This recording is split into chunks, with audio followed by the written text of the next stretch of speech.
This is Keep Calm and Mother On, a special series brought to you by Everyday Motherhood, and I am Christy Thomas.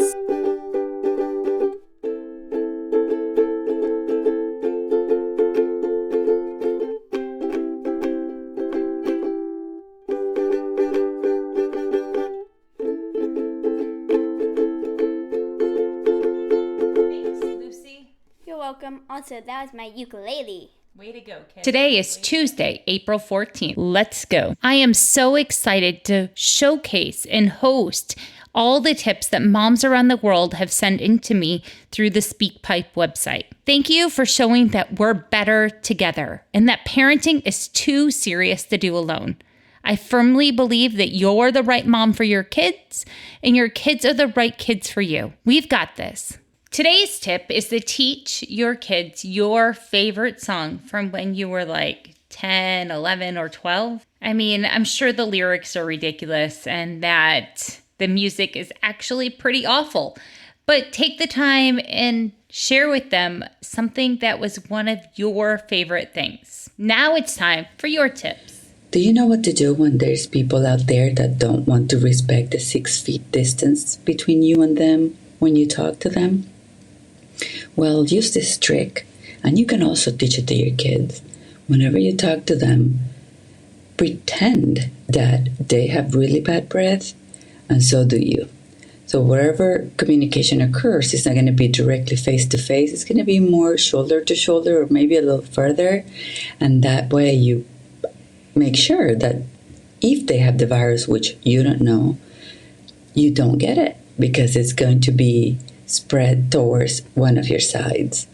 Most of the transmission occurs for saliva droplets that fly away from this person or the person that is contaminated, mouth or cough or sneezes.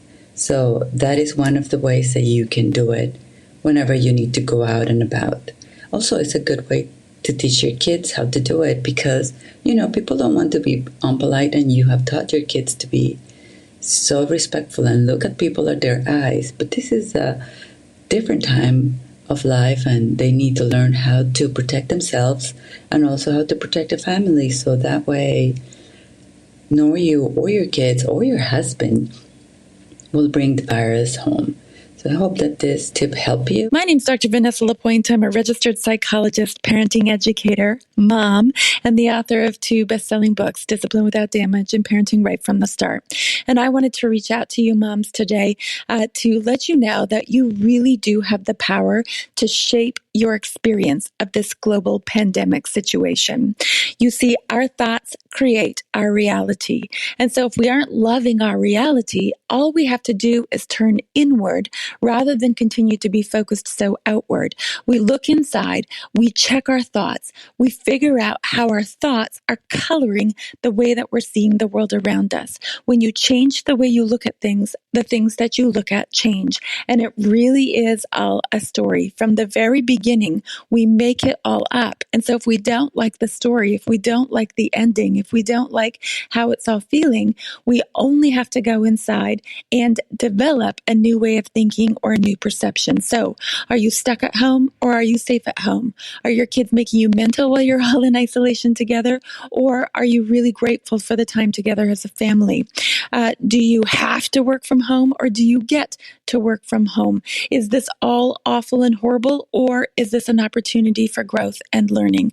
It really is all about the power of thought. And with that, you land on freedom. Hi, this is Sarah from Dandelion Seeds Positive Parenting. This social distancing business is really tricky for we mamas right now because whereas we're used to spending time with friends and family and going to playgrounds and doing all sorts of things that give us a break, right now we're really not getting those breaks. So one of the ways that I encourage you to find your peace during this time of social distancing is a lot like a kid's joke that a lot of us have heard. Do you remember the old joke that kids tell? How do you eat an elephant? And the answer is 1 bite at a time. The same concept applies to how we're living life right now. I often say that I do my best parenting in 10-minute increments.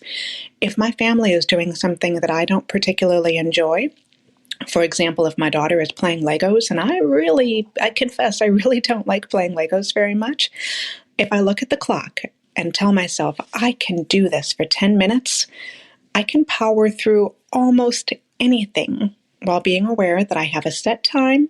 After those 10 minutes are up, I can get up, get a drink, do whatever I need to do to give myself a little bit of a break.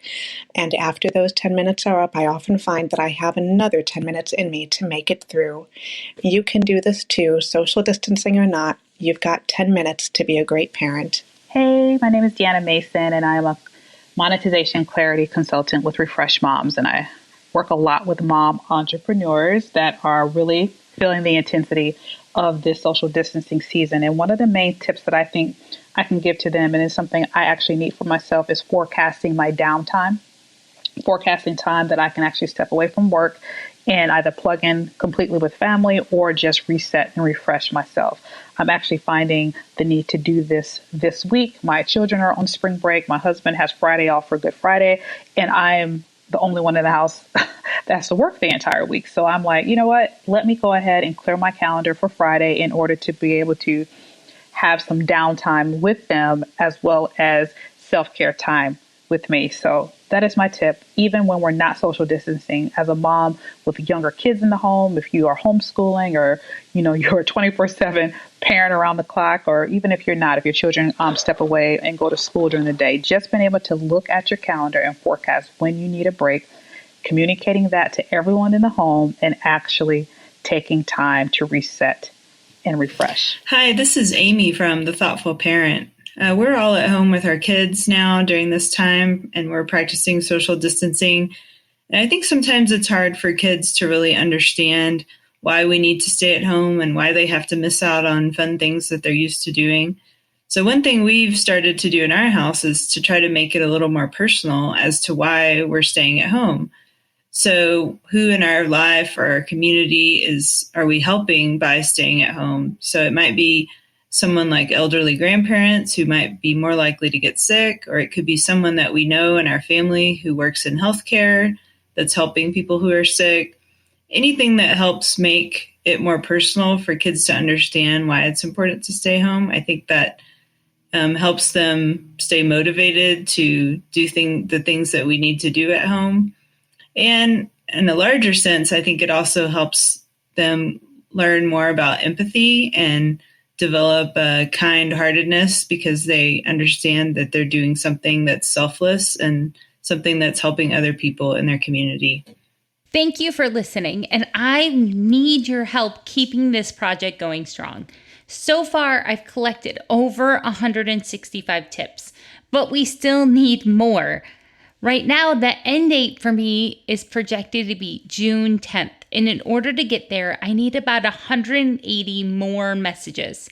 So please, text a friend, ask them to record a 90-second message at www.speakpipe.com/everydaymotherhood. This is a beacon of light to other moms, right?